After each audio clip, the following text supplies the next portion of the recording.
Welcome to piece number 5 in Robert Schumann's Album for the Young, Opus 68. This piece is entitled simply Little Piece. That's it, and that's exactly what it is. It's a beautiful little piece with using a very, very basic structure. Now, for this lesson, I'd like to do something slightly different. I'm hoping you haven't yet heard my recording of it, but even if you have, you'll still get some value from this. Here's what I want you to do. First, take a look at this piece. What can you tell me about this piece? First, what key is it in? Now, the key signature has 0 sharps or flats, so it must be either in C major or the relative minor of A minor. Now, look at the first notes. If you're not sure, always look at the bass note in the very, very beginning and the very end of a piece. And in both cases, these are C. So this is almost a sure sign that the piece is in C major. And indeed, it is. So let's start by establishing the C major harmony.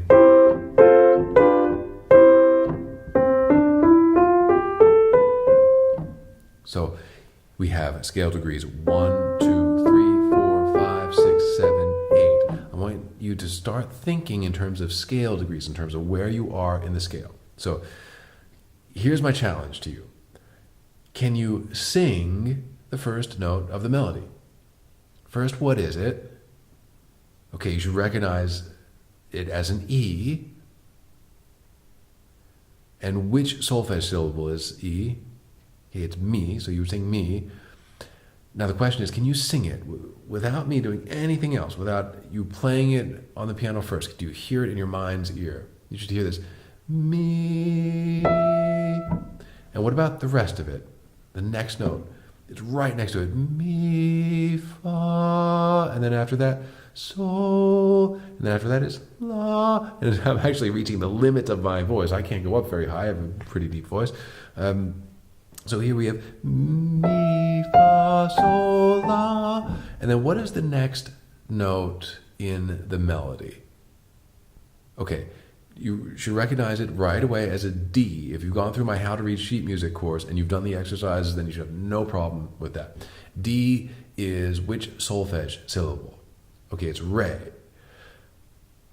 Can you hear it now? Can you hear this leap from la to re, mi, fa?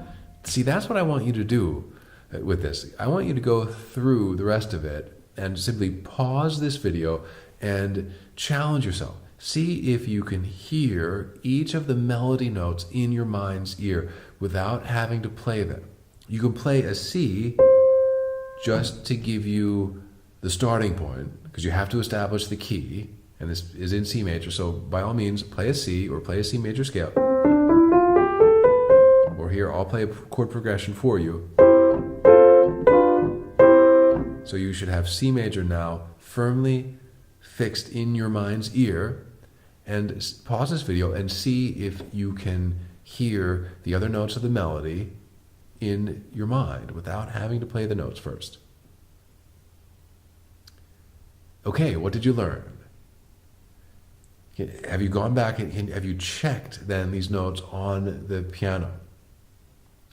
See if you're accurate. The more accurate you are in terms of pitch, then the better you'll be able to remember your music and to memorize it in the first place. You should be able, with any piece that you play, to hear every single note in your mind's ear. I don't care where that note is. If it's the melody, I know you could hear the melody. That's not the problem. You can usually hear the bass voice, the lowest voice, right? But it's often the ones in between, and those cause us the most problems. But when you learn music, always remember that the more consciously you learn every little detail, the more you stop and articulate each detail to yourself in your mind, in language or out loud, then the better you'll be able to learn, the deeper your learning will be. So it will just go in, it'll really sink in. So let's take a look at this piece then in more detail. I'll play the first phrase for you.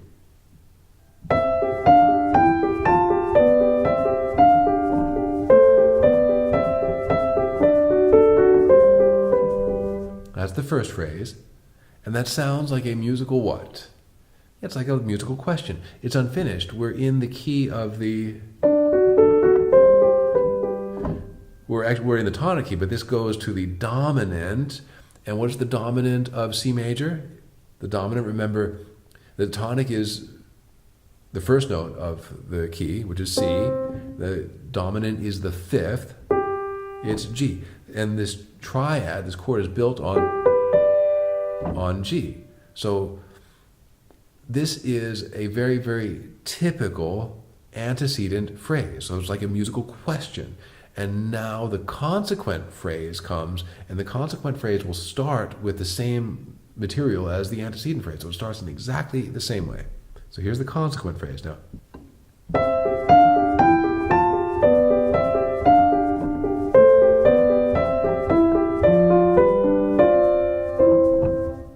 And this ends properly in the tonic, so it's back in C major. And so that's a very, very typical, very classical antecedent plus consequent phrase structure. So the antecedent phrase plus the consequent phrase form what we call a period in music. So again, this is just very, very typical music theory vocabulary, which is really important to know, because then it'll allow you to see this and to hear it immediately, or very, very almost immediately. Eventually, at some point you're just going to get it, because you will have heard this so many times, and you will have heard so many examples of this in music that it will just make common sense to you. And that's my goal. That's why I'm giving you all this in the beginning. That's why I'm not just telling you, oh, just learn the notes and then that'll be enough. No, it's not quite enough, because in order for you to learn the notes even better and more thoroughly, then it's important to understand what's really behind them. So you should also know how to play these phrases. It's just like pieces number 1 and 3 in this collection, in that we have a melody in the right hand. That melody needs to be soft, but it needs to be sung. It needs to be more pronounced than the accompaniment. And here I started a little bit louder this time, but that meant that I could get softer over the course of the phrase.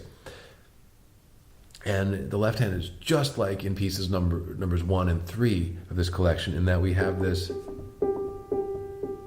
in the thumb we have the scale degree 5, the G repeated. It has to be as soft as possible, pianissimo. But the rest of it should still be pronounced.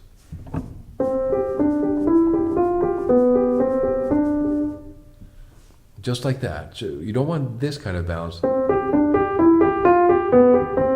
It doesn't sound very musical. That's when you sound like, well, I don't want you to sound like a piano student. I want you to eventually to sound like a professional. So I have to teach you all these professional tips and tricks on how we actually do things. So the balance then is, the strongest voice is this, and then the second one is this, and then the third one is, that one's really, really soft. So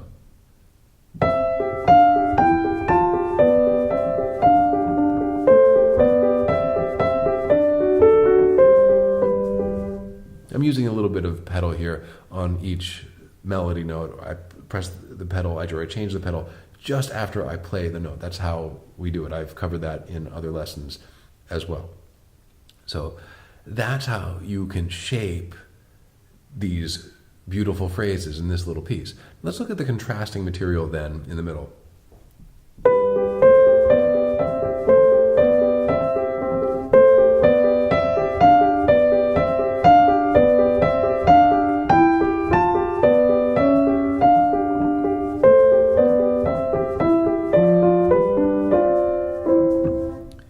That simply repeats again. So the contrasting material starts with the original material. That doesn't necessarily have to be the case. Often it's not, but here he starts with the same material. And here.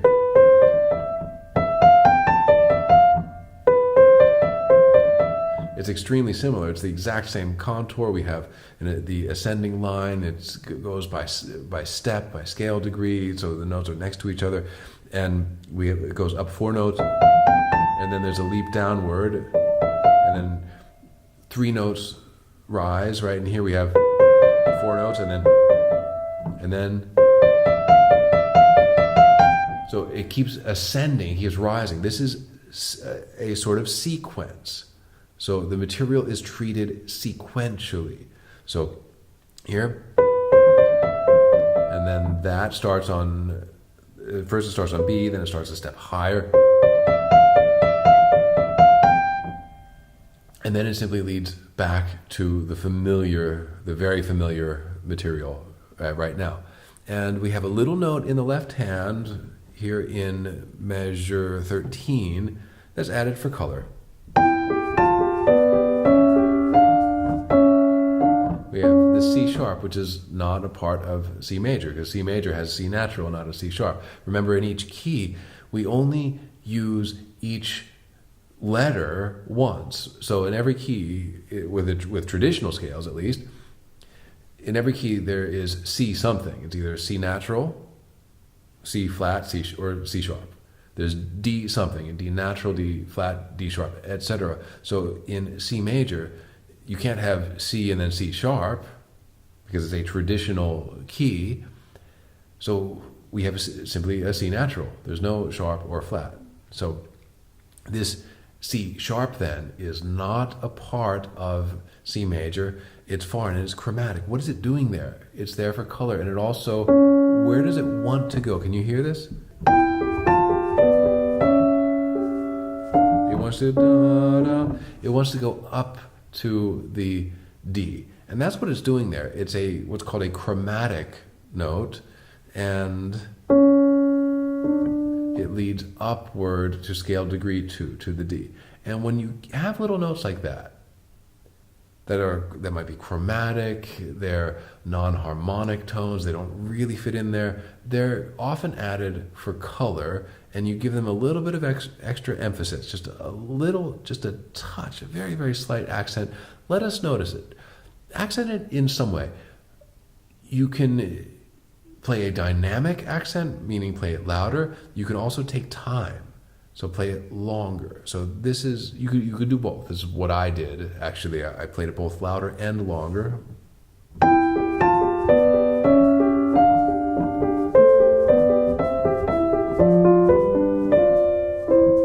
And then you end that phrase, and then that whole contrasting section repeats and brings this little piece to a close. So that was a relatively brief lesson on this piece. I wish you much success with it, and I will see you in the next lesson.